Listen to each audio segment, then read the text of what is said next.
अमित तिवारी, आपके अपने YouTube परिवार जय आदर्श ट्यूटोरियल्स बथुआ मिर्ज़ापुर से। दोस्तों आज के इस वीडियो में मैं आपको कक्षा 12 NCERT trigonometric inverse trigonometric function या प्रतिलोम त्रिकोणमितीय फलनों के एक्सरसाइज के प्रश्नों को समझाने वाला हूं। और प्रतिलोम त्रिकोणमितीय फलनों में दोस्तों आप लोग जो है कक्षा 11 में पढ़ चुके हैं, क्लास 11th में त्रिकोणमितीय फलन और प्रतिलोम त्रिकोणमितीय फलन जो है इनवर्स ट्रिग्नोमेट्रिक फंक्शन, वो आप क्लास 12th में पढ़ेंगे। तो मैं उन्हीं के कुछ विशेष प्रश्नों पर चर्चा करने वाला हूं। तो चलिए स्टार्ट करते हैं। एक्सरसाइज 2.1 क्वेश्चन नंबर 1 दोस्तों। तो क्वेश्चन नंबर 1 दोस्तों का रहा है निम्नलिखित प्रतिलोम त्रिकोणमितीय फलनों के मुख्य मान ज्ञात कीजिए या मुख्य परिसर का मान ज्ञात कीजिए। तो मुख्य मान या मुख्य परिसर बताने से पहले मैं आपको समझाना चाहूँगा कि किसी भी त्रिकोणमितीय फलन, विशेषकर साइन इनवर्स, कास इनवर्स और टैन इनवर्स के परिसर आपको याद रखने चाहिए दोस्तों। बहुत ही शॉर्टकट ट्रिक में मैं आपको समझाने वाला हूँ। बहुत ज़्यादा लेंथी चर्चा इसमें किया है एक्सरसाइज में, आप देखेंगे तो उसमें समझाया हुआ है कि क्या इसका मुख्य मान होता है, क्या परिसर होता है, कौन से फलन जो हैं वो प्रतिलोम त्रिकोणमितीय फलन होते हैं, एकैकिक हो आच्छादक हो, जो फलन एकैकिक और आच्छादक होते हैं वही प्रतिलोम त्रिकोणमितीय फलन हो सकते हैं। ऐसे कई कंडीशंस है, तो उन कंडीशंस में हम नहीं जाते, हम डायरेक्ट आपको एक्सरसाइज बताना चाहते हैं। हाँ, यदि आपको ज़रूरत है कि हाँ सर इस पर एक वीडियो बनाइए, आप अच्छे से समझाइए कि कौन से फलन प्रतिलोम त्रिकोणमितीय या प्रतिलोम इनवर्स फंक्शन हो सकते हैं, उसके लिए कंडीशंस क्या है, एकैकिक और आच्छादक कंडीशंस क्या हैं, फिर आखिर क्या है कि 11 में ये कहा गया था कि त्रिकोणमितीय फलन के इनवर्स संभव नहीं हैं, फिर ये किसी विशेष अंतराल या कंडीशन के अंतर्गत इनके प्रतिलोम त्रिकोणमितीय फलन हम लोग इस चैप्टर में पढ़ रहे हैं। तो NCERT की बुक में बहुत अच्छे समझाया हुआ है, ग्राफ वगैरह दे करके समझाया हुआ है। यदि आप लोग पढ़ रहे हैं तो ठीक है, यदि नहीं पढ़े हैं, आपको आवश्यकता है समझने की दोस्तों, तो आप कमेंट बॉक्स में जा करके कमेंट करिए कि हमें चाहिए इंट्रोडक्शन की वीडियो चाहिए। बेशक मैं आपके लिए एक वीडियो लाऊंगा जिसमें मैं आपको सभी अंतरालों को अच्छी तरह से समझाऊंगा। तो चलिए एक्सरसाइज का पहला क्वेश्चन है दोस्तों, साइन इनवर्स -1/2 का मुख्य मान ज्ञात करना है। एक्सरसाइज साइन इनवर्स -1/2, इसी का हम लोगों को क्या ज्ञात करना है, मुख्य मान ज्ञात करना है। तो साइन इनवर्स के लिए दोस्तों मैं आपको बता दूं कि साइन इनवर्स फंक्शन का क्या होता है, परिसर होता है, वो -π/2 से +π/2 होता है। क्या होता है, -π/2 से +π/2 होता है। तो हमें जो भी इसके एंगल्स को बताने हैं वो उसी परिसर में बताने हैं दोस्तों। तो चलिए स्टार्ट करते हैं। सबसे पहले आप क्या करेंगे, साइन इनवर्स -1/2 को आप थीटा एज्यूम करेंगे। क्या एज्यूम करेंगे, थीटा। उसके बाद आप साइन इनवर्स इसी चीज को लिखेंगे, ये प्रतिलोम त्रिकोणमितीय फलन है, इस चीज को हम त्रिकोणमितीय फलन में लिखेंगे। तो साइन इनवर्स जो है इधर आ जाएगा, क्या हो जाएगा, साइन थीटा। क्या हो जाएगा, साइन थीटा = -1/2। अब हम क्या करेंगे, माइनस को रहने देंगे। अब सोचेंगे कि साइन की किस वैल्यू का मान हाफ होता है। तो दोस्तों आपको याद होगा कि साइन 30 की वैल्यू क्या होती है, हाफ होती है। तो मैं इस 1/2 की जगह क्या लिख दिया, 30 लिख दिया, इक्वल टू क्या हो गया, साइन थीटा। क्या हो गया, साइन थीटा। अब यहाँ पे दोस्तों साइन ऋणात्मक आया है। क्या आया है, ऋणात्मक। तो चलिए हम थोड़ा सा चतुर्थांश पे चलते हैं। चतुर्थांश के बारे में आपको पता होगा, आप पढ़े होंगे कि पहले चतुर्थांश में इलाहाबाद स्टेशन टिकट कलेक्टर करके इसका कॉन्सेप्ट है और एड शुगर टू कॉफी करके है। तो देखिए पहले चतुर्थांश में सभी धनात्मक α/2, दूसरे में क्या होता है, साइन और कॉसेक धनात्मक होता है दोस्तों, यानी साइन और कॉसेक धनात्मक होता है, पॉजिटिव होता है। इसके अलावा सब क्या हो जाते हैं, निगेटिव फलन हो जाते हैं। इसके अलावा इसमें टिकट आता है, यानी टैन और काट पॉजिटिव होता है, और इसमें क्या होता है, कॉस और सेक पॉजिटिव होता है। तो क्या कंडीशन है, साइन माइनस यहाँ पे है, हमारा साइन यहाँ पे क्या है दोस्तों, माइनस है। तो हम सोचेंगे कि साइन किस क्वाड्रेंट या किस चतुर्थांश में निगेटिव होता है। तो आप देखेंगे किस चतुर्थांश में होता है, इसमें तो पॉजिटिव है, इसमें टैन काट पॉजिटिव, यानी क्या है कि इसमें साइन क्या होगा, निगेटिव होगा, और फोर्थ क्वाड्रेंट में निगेटिव होगा दोस्तों। तो हम क्या लिख सकते हैं, थर्ड क्वाड्रेंट को यानी तृतीय चतुर्थांश में जो भी कोण होगा उसे हम दो तरीके से लिखते हैं। एक तो 180 प्लस थीटा, एक 270 माइनस थीटा, और चतुर्थांश में जो कोण होता है उसे कैसे लिखते हैं, 270 प्लस थीटा, 360 माइनस थीटा, और एक माइनस थीटा होता है दोस्तों।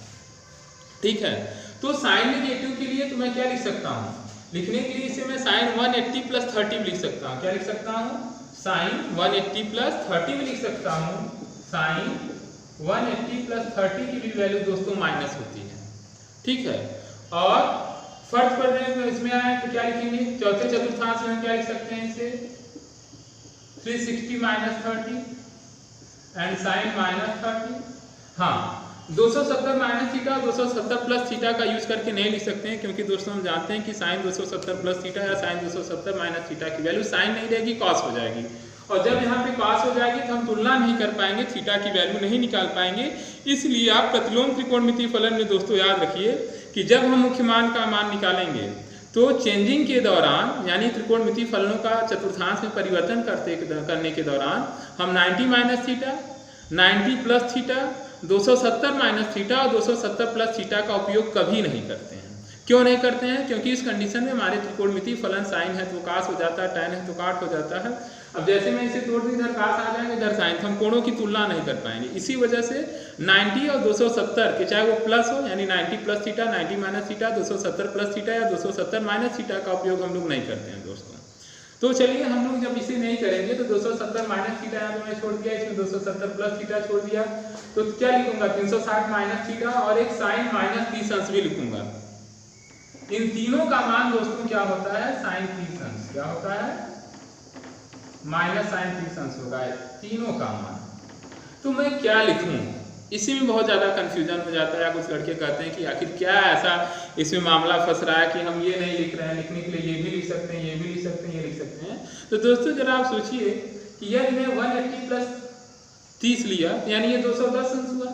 अब क्या 210 अंश साइन के परिसार माइनस 90 और प्लस 90 के बीच में है? नहीं। या मैं 360 माइनस 30 लिया तो माइनस करने पर 360 में से 30 माइनस करूंगा तो 330 आएगा। अब ये 330 जो है वो माइनस 90 और प्लस 90 के बीच में नहीं है। हाँ, माइनस 30 डिग्री जो है वो उस परिसर में है। माइनस 30 अंश माइनस 90 और प्लस 90 के बीच में आएगा।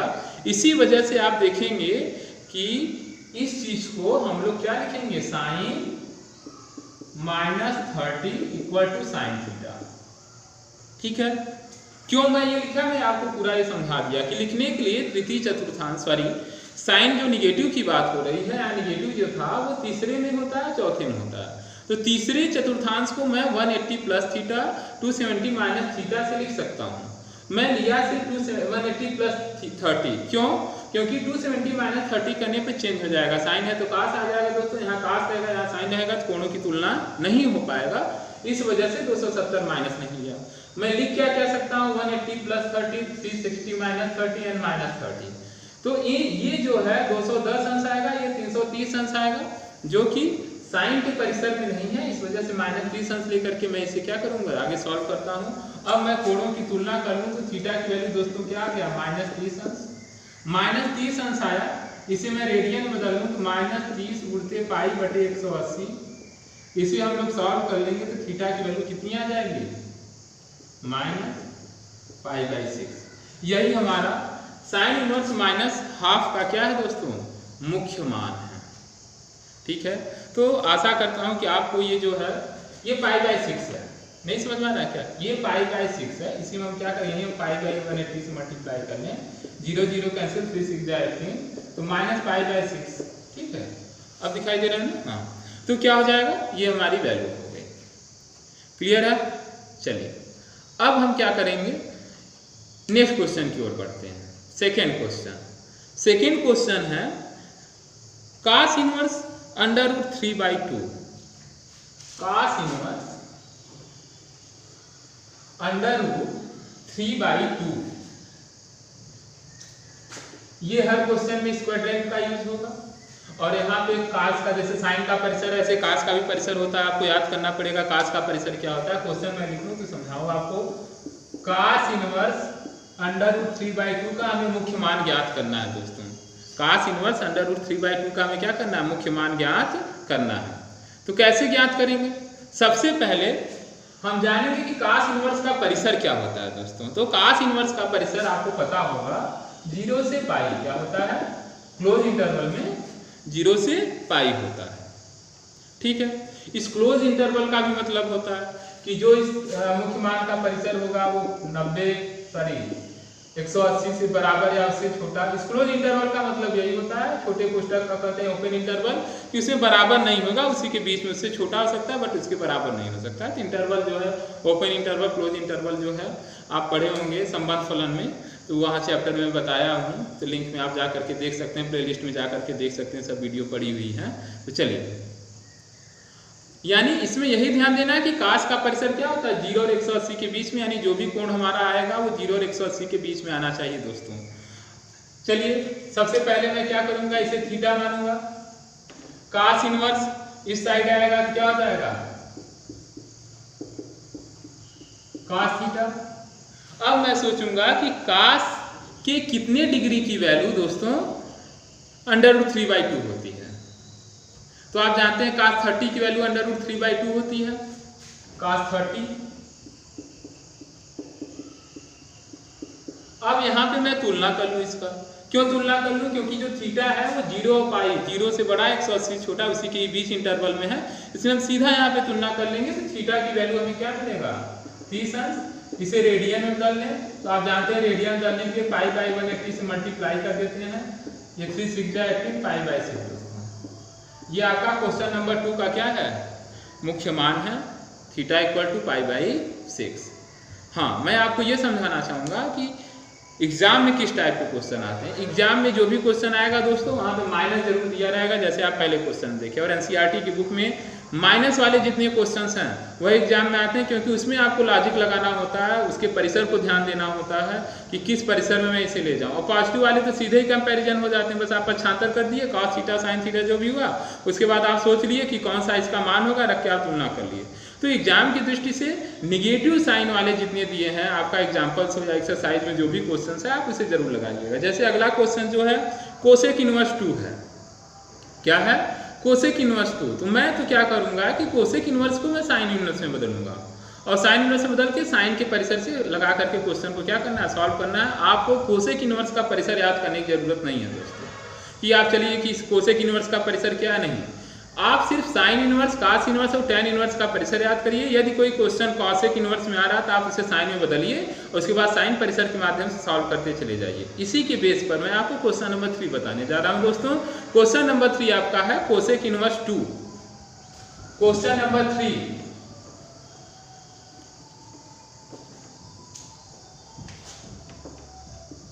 कॉसेक इनवर्स 2 है, कॉसेक इनवर्स 2। तो पहले हमें क्या करना है, कॉसेक इनवर्स 2 इक्वल टू क्या मान लेना है, थीटा मान लेना है। आप जानते हैं ये क्या हो जाएगा, कॉसेक थीटा। अब कॉसेक का परिसर नहीं अगर आपको याद करना है, यदि आप याद किए हैं तो यहीं पे तुलना कर लेंगे। मैं तो नहीं याद किया हूँ, या मुझे याद भी है तो मैं उसे साइन में ही करके बताता हूँ, ताकि आपको थोड़ा सुविधा हो जाए, थोड़ी आसानी हो जाए। तो कॉसेक को आप किसे बदलेंगे, साइन में दोस्तों। तो कॉसेक थीटा इक्वल टू क्या होता है, 1/sin थीटा। ठीक है, अब आप यहाँ से साइन थीटा की वैल्यू निकालेंगे, तो साइन थीटा की वैल्यू दोस्तों कितनी आ जाएगी, 1/2। ये इधर ट्रांसपोज हो गया, 2 इधर आ गया। अब आप सोचेंगे कि साइन थीटा की जो वैल्यू 1/2 किस एंगल के लिए होता है, sin 30, किसके लिए होता है। कुछ भी करने से पहले आपको साइन का परिसर जरूर लिखना पड़ेगा, मैं भी लिखा भी था। साइन का परिसर क्या होता है, -π/2 से +π/2, यानी -90 और +90 तक या उसके बीच में होता है। तो जब हमारा 30 अंश आ रहा है तुलना करने को, -90 और +90 के बीच में है, यानी एग्जैक्ट है। आप तुलना कर लेंगे, थीटा की वैल्यू 30 डिग्री आ गया दोस्तों। इसे आप रेडियन में बदल देंगे, π/6 से इसी में क्या करेंगे, मल्टीप्लाई कर देंगे। जब आप π/6 से इसमें π/180 से मल्टीप्लाई करेंगे तो आपका आंसर जो है वो π/6 आ जाएगा सॉल्व करने पर। ठीक है, तो ये आपका हो गया क्वेश्चन नंबर 3 का सोल्यूशन। अब हम लोग जो है आगे बढ़ते हैं क्वेश्चन नंबर 4 की ओर। दोस्तों मैं बार बार कर रहा हूँ कि जिसमें माइनस हो, क्वेश्चन नंबर 4 में माइनस है भी। tan inverse √-3। आपको जिसमें भी माइनस दिया वो क्वेश्चन जरूर समझना है, वही एग्जाम में आएंगे। आप कोई भी किसी भी ईयर का पेपर उठा के देख लो, माइनस वाला जरूर पूछता है, क्योंकि उसी में आपको थोड़ा सा अपने बुद्धि, विवेक और ज्ञान का परिचय देना होता है। तो क्वेश्चन नंबर 4 की ओर बढ़ते हैं। tan inverse minus √3, tan inverse minus √3 equal to आप थीटा मान लेंगे।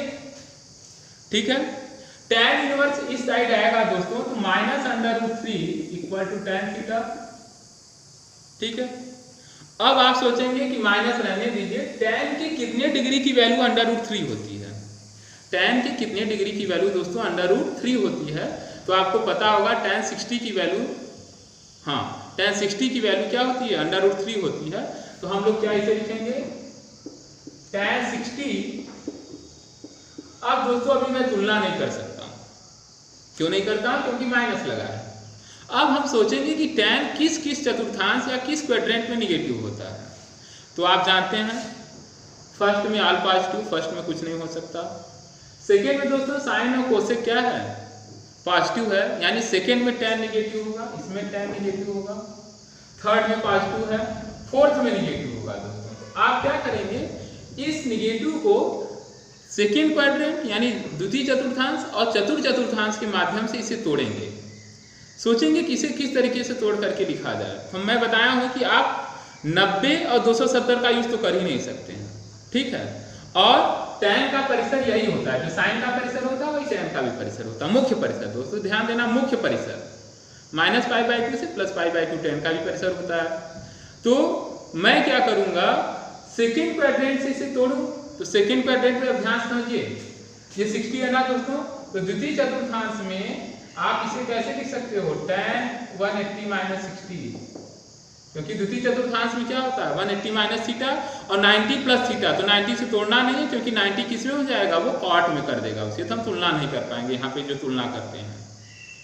और फोर्थ क्वाड्रेंट में, क्योंकि थर्ड में नहीं तोड़ सकते हैं, क्योंकि थर्ड में tan पॉजिटिव होता है। तो फोर्थ क्वाड्रेंट में कैसे कैसे मैं तोड़ सकता हूँ? 270 का यूज नहीं करूंगा, तो क्या लिख सकता हूँ? tan 360 - 60 and tan -60 degree. अब इन तीनों में से कौन सी वैल्यू लिखूं? तो परिसर के अकॉर्डिंग -90 और +90 के बीच में जो मान आएगा वही लिखेंगे दोस्तों। 180 में से 60 जाएगा 120 आएगा, और 180 में से 60 जाएगा 120 जो आ रहा है वो -90 और +90 के बीच में नहीं है। इस वजह से हम लोग इसे नहीं लेंगे। 360 में से 60 जाएगा दोस्तों 300 अंश आएगा, जो कि -90 और +90 के बीच में नहीं है। -60 जो हम लोग लिख रहे हैं, -60 tan -60 दोस्तों, tan -60 वो -tan 60 होगा, और -60 -90 और +90 के बीच में है दोस्तों। इस वजह से 180 - 60 नहीं लेंगे, 360 - 60 नहीं लेंगे, और tan -60 लेंगे, क्योंकि tan -60 का जो वैल्यू है वो -90 और +90 के बीच में है, उसके परिसर के बीच में है। ठीक है, तो अब हम यहाँ पे क्या लिखेंगे दोस्तों? tan -60 equal to tan theta. Comparison कर लेंगे, तुलना कर लेंगे। थीटा की वैल्यू -60 मिली, इसे रेडियन में बदल लें दोस्तों, तो π/180 से गुणा कर देंगे, तो 60 में या 180 हमारा जो आंसर है -π/3 आ जाएगा। ठीक है, तो ये आपका क्या था? क्वेश्चन नंबर 4 था। उसे किस तरीके से हम लोग सॉल्व करेंगे दोस्तों, नेक्स्ट वीडियो में आपको मैं 4 से लेके क्वेश्चन नंबर 10 तक के जो सॉल्यूशंस हैं वो आपको बताने वाला हूं। आज के वीडियो में दोस्तों बस इतना ही। वीडियो को ज़्यादा बड़ा नहीं करना है, ताकि आप रुचिपूर्वक इसे पढ़ सकें और मज़े के साथ पढ़ें। दोस्तों यदि आपको वीडियो पसंद आई हो, आपको लगता है कि ये तुम्हारे दोस्तों के लिए क्या है, उपयोगी है, तो उनके पास तक किस प्रकार से पहुँचाना ये बताने की कोई आवश्यकता नहीं है दोस्तों।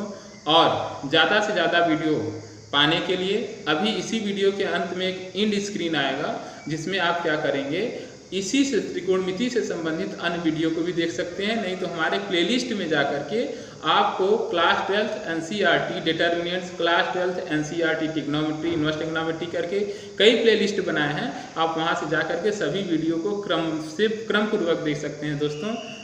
धन्यवाद।